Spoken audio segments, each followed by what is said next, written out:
Morning everyone, Brian here, YTCSC, YouTube Celtic Supporters Club. Hope you're all well. Saturday, 14th March, big day in the Premiership against Motherwell. Massive tests. They put us to the sword the last time we were at Fir Park, and wanted to also have a little kind of look back at the fallout after the Ibrox Cup win. So yeah, thank you as always for the support. If you could help us out with a little bit of housekeeping, like, share, subscribe, and help us get some more followers and more subscribers. All right, troops, let's break it down. So yeah, what a week that was. We went to Ibrox in the Cup. Not the greatest of games, backs to the wall, but we took it.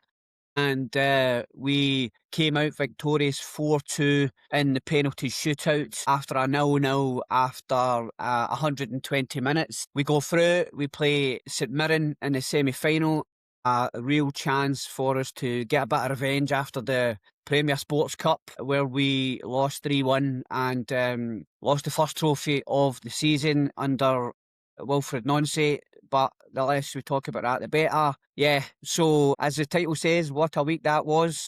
So yeah, so we left Ibrox after the fan invasion and the Rangers fans running up, attacking a Celtic coach. But if you'd have listened to the commentary all during the week, it was they're just as bad as each other, this and that. Nah, not buying that, not falling for that at all. You saw it with your own eyes. I saw a video on Sunday night after the game from the Broomloan stand. The Celtic fans got to the edge of the box, maybe. That was about the length of the pitch that we got to.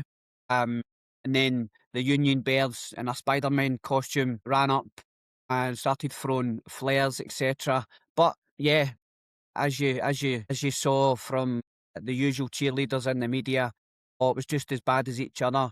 STV even showing pictures of the Cortland Road end, giving it all broken seats and all that. Yeah, that was our own fans. Put graffiti, we put stickers. I'm not a fan of the 1966 stuff. That's unacceptable. I'm not a fan of that at all, but you saw it with your own eyes. The Rangers fans could not handle us again celebrating a famous victory. So yeah, so typical Scottish football, typical Scottish media, just as bad as each other, but that's what you get when most of the media is populated by ex-Rangers players, ex-Rangers pundits, etc. So anyway, the Hunters were delicious all week. So yeah, so as I said, massive game against Motherwell today. We need to pick up 3 points in every single game. We cannot afford to drop any points. We have been doing all right from the Stuttgart game. Went to Ibrox, drew 2 each, 2-1 away at Aberdeen. So yeah, so we've been grinding out results when we really need them. We're 5 points behind Hearts at the top, just ahead of Rangers, and Motherwell themselves not far behind and very in fourth. So we are still very much in this, but we cannot afford any slip-ups at all. Injury concerns, hearing Callum McGregor might miss the game again.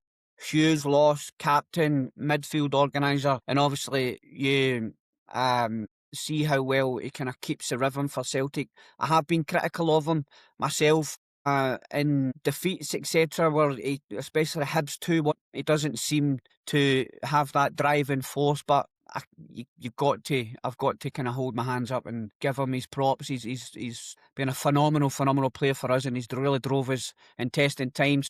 As we saw Ibrox, it was a massive surprise to have no Tierney, no McGregor, and then when you think about what players we've missed and gone into it, or what players we could have had, when you saw the pictures of Johnston, Carter Vickers, young Osmond, like, you know, good young striker that could have kind of broke the lines for us and maybe helped us kind of play a little bit different. Ralston, Engels, etc. Jota, you know, we went to Ibrox with our B team, and we still came out on top. So that's what's probably burning them so much, that was their chance, and as always, they bottled it.